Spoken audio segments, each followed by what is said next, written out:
Salut First Half, on se retrouve pour une nouvelle vidéo Lego Review aujourd'hui. Review Ninjago Dragons Rising saison 2 avec le set 71-809 Egolt le maître dragon. Donc c'est noté sur la boîte. Donc petit énorme set avec un dragon. Pour le coup, bon, un dragon, vous allez me dire, on en a dans quasiment toutes les vagues. Oui, néanmoins c'est un dragon assez particulier comme dans toutes les vagues. Mais voilà, donc on va passer rapidement, du coup, je vous envoie la boîte parce que sinon on voit pas le set. Et on va commencer direct avec les figurines. Donc du coup ici la fin de Nia Dragon Rising saison 2, donc la deuxième tenue, donc avec donc cette nouvelle pièce de masse dans cette nouvelle couleur, la même épaulette qu'on peut retrouver notamment pour la première apparition sur les figurines donc saison 11, mais ici donc avec ce coloris doré qu'on va pouvoir retrouver notamment sur les ninjas dorés de la saison 16 ou encore les versions Legacy. Pour ce qui concerne le torse, pour le coup ce n'est pas une nouveauté, parce qu'on pareil pour les jambes, on va les retrouver en fait donc sur sa version avec l'espèce de dragon qui s'envoie, donc sorti en janvier 2024 comme ce set. Vous aurez donc la tête de Dragon Rising simple, en termes d'accessoires, un petit katana doré. J'en profite ici pour montrer l'arrière du torse plus la seconde expression faciale. Et ici, la première expression faciale. Voilà à quoi ça ressemble avec la visière. Et petite nouveauté par rapport aux autres figurines de cette vague, Nia est à mon sens, et je crois que c'est vrai, la seule figurine Ninjago Dragon Rising saison 2 en ce qui concerne les ninjas, avec les cheveux. Voilà. Ce sera effectivement les A, mais je veux dire, ninja de base, donc les 6, c'est Nia qui est la seule à avoir ces cheveux là. C'est assez bizarre, mais plutôt cool d'avoir des cheveux avec.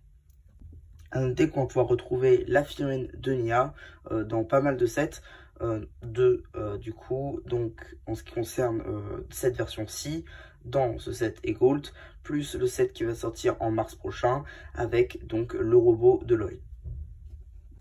Du coup ici la figurine de Lloyd DR Dragon Rising, donc saison 2 pour le coup, donc c'est la deuxième tenue.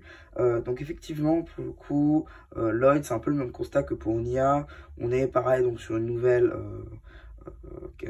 cagoule, on est donc sur la tête Dragon Rising saison 1, les épaulettes 2019 en ricoleur doré qu'on peut retrouver dans Legacy, un nouveau torse, de nouvelles jambes, en termes d'accessoires un petit katana doré. Voilà, je veux dire, là-dessus, c'est vrai que c'est un peu le même constat pour tous les ninjas. C'est vrai que globalement, c'est un peu la même construction, sauf pour Jay qui du coup n'a pas de cette fameuse donc équipement dorsal, donc cette petite épaulette sur le côté. Là, vous pouvez voir donc l'arrière du torse ainsi que la seconde expression faciale, en sachant qu'ici, vous avez la première. Lloyd, on le retrouve effectivement dans le set Egolt, ainsi que donc dans son robot qui sortira en mars prochain, un petit peu comme Nia finalement. Du coup ici dans la figurine de Sora, on va pas revenir plus dessus, puisque c'est vrai que c'est une figurine qu'on a déjà vue en fait dans pas mal de sets. On la retrouve notamment dans des magazines qu'on a peu eu en France pour le coup, mais qu'on peut retrouver à l'étranger. Donc dans tous les sets où elle apparaît dans la première vague, Dragon Rising saison 1 du coup. En ce qui concerne néanmoins la capuche ainsi que le tour de cou, pour le coup ça c'est exclusif à cette figue là, puisque dans Dragon Rising saison 2 on a une deuxième version sans la capuche ni le tour de cou. Au final une version assez semblable aux Marquettes, notamment en termes d'accessoires, un petit katana doré. On a néanmoins toujours l'impression donc sur le bras doré qui reste ma foi assez cool. Toujours deux expressions faciales ici avec la tête donc quand elle déploie ses pouvoirs. Et ici une tête plus énervée, sans pouvoir. Ici vous avez un tout nouveau personnage qui pour le coup n'est pas inédit à cette boîte là, on va la retrouver dans pas mal de boîtes. Néanmoins c'est la femme de Cinder, le nouveau maître de la fumée, selon pas mal de détails qu'on pourra voir sur la figurine après. Pour le coup voilà, les cheveux ce sont ceux de Ben Tomar, donc avec un recolor en gris. La tête c'est une tête transparente, on va le voir après, d'ailleurs l'impression est plutôt folle avec des couleurs qui sont pour le coup avec de bonnes teintes. On a ensuite donc le tour de cou, c'est la même pièce que pour notamment le Guerrier des Neiges de la série 22, avec donc un nouveau torse et de nouvelles jambes qui, il me semble, sont semblables à ceux de Jordana, mais c'est à vérifier. En ce qui concerne l'arme, Bon, voilà, c'est juste voilà, un empilement de plusieurs briques, de plusieurs pièces. Bon, voilà, rien de fou, pas un nouveau moule, voilà. Du coup, vous pouvez percevoir l'arrière du torse, ainsi que l'expression faciale qu'on a vu tout à l'heure, mais quand même avec le fait que ce soit une nouvelle tête transparente. Ça, c'est plutôt cool. Et à l'arrière, c'est juste fou, l'impression est totalement folle, c'est un truc de fou. Non, franchement, il n'y a rien à dire sur ça, elle est magnifique. Et ici, vous avez la figurine de Lord Raz, qui pour le coup, il est vrai, est très très cool. D'ailleurs, c'est une figurine exclusive à ce set. J'ai envie de vous dire, ça peut l'être très très très cool. Donc voilà, contrairement à ce que j'ai vu, on va revenir. La tête n'est pas du tout inédite, c'est pas un nouveau moule ou quoi, les dents ne changent pas, contrairement à ce que j'avais vu.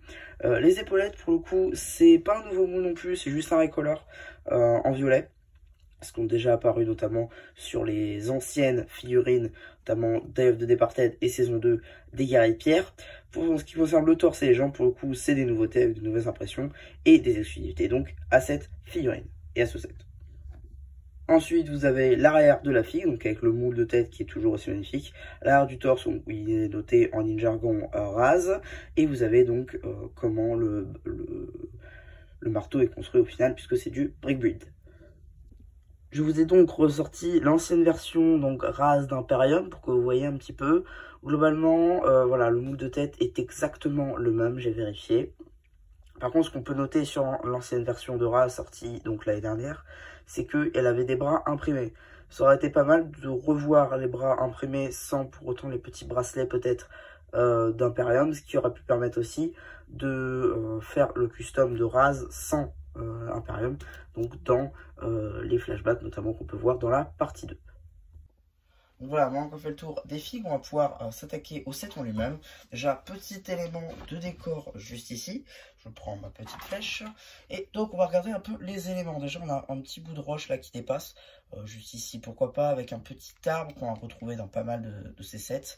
Avec donc un bouclier ici avec une magnifique topographie. Pour le coup en rouge et doré, voilà, c'est plutôt cool. Un marteau, là encore, que Raz pourra porter, à voir si ça a une signification dans la série. Voilà, sinon l'arbre en lui-même est plutôt cool, sans éclater les rangs de chapeau non plus. Et on a une petite plateforme en Earth Blue. Voilà, pour ce qui est du petit élément de décor. Et d'ailleurs, ce sera très intéressant parce que ça permettra, rien qu'en achetant ce set, d'avoir tous les éléments de ces armes. Donc voilà, c'est plutôt cool. Et donc ici vous avez Egault, le maître dragon.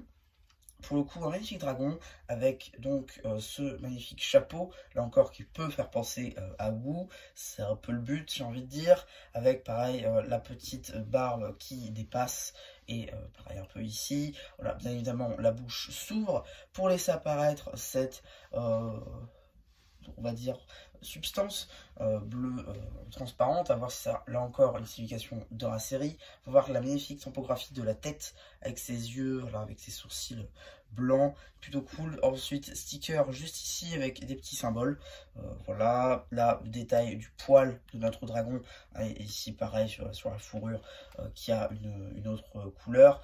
Les ailes par contre sont plastifiées, voilà, c'est pas du tissu ou de la brique, non c'est vraiment du plastique. Elles sont orientables comme vous pouvez le constater, voilà les deux, hein. Ensuite vous avez là encore d'autres stickers pour la place assise de notre dragon, la queue là encore qui est orientable comme bon nous semble. On a d'ailleurs aussi, hein, comme vous pouvez le constater si je reprends l'aile, une petite accroche afin d'accrocher donc ce magnifique énorme katana qu'on va pouvoir installer à l'arrière de la queue de notre dragon afin qu'il puisse jouer du sabre là encore, voilà, juste ici. Voilà, ça permet aussi d'orienter du coup selon comment on veut attaquer l'ennemi. Voilà, et après on le raccroche sur cette accroche juste ici, bien évidemment. Donc voilà, c'est un dragon qui est assez simple, mais qui est plutôt cool. Alors par contre, on va parler un peu prix pour le coup, aussi sympa soit-il, aussi aveuglant soit-il, puisque vraiment il est magnifique. Voilà, 70 €, c'est beaucoup trop cher. C'est beaucoup trop cher qu'on soit d'accord. La boîte est plutôt petite pour 70 €. Le dragon est quand même assez petit là encore.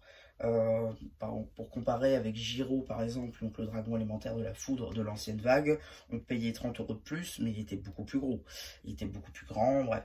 C'était un beaucoup plus gros dragon. Ici, on est sur un dragon qui est beaucoup plus petit, mais bon, si vous trouvez un prix décent du style 50 balles, vous paierez déjà beaucoup plus le prix qui vaut vraiment. 70 c'est beaucoup trop cher. Néanmoins, c'est vrai que vous avez quand même des bonnes filles. Vous avez quand même Raz qui est exclu. Vous avez Nia avec épaulette, Lloyd avec épaulette. Oui, parce que c'est des fois les ninjas viennent sans épaulette. Vous avez effectivement aussi Cinder qui est une magnifique figurine avec de magnifiques topographies. Vous avez Sora, bon, qu'on a déjà vu dans la première vague, mais bon, voilà, vous avez quand même pas mal de filles qui sont quand même très intéressantes, même si 70 c'est beaucoup trop cher pour ce que c'est. Le dragon est très très beau, il y a beaucoup de détails, c'est sympa à construire, là-dessus il n'y a pas de souci, mais pour ce qui est de la taille, c'est beaucoup trop cher. Voilà un petit peu mon avis sur ce set, j'espère que ma review vous aura plu. Surtout n'hésitez pas à me dire sur les pensées avant que je refais le post communautaire, et voilà, bah du coup c'était mon cher un peu qui vous dit bye bye.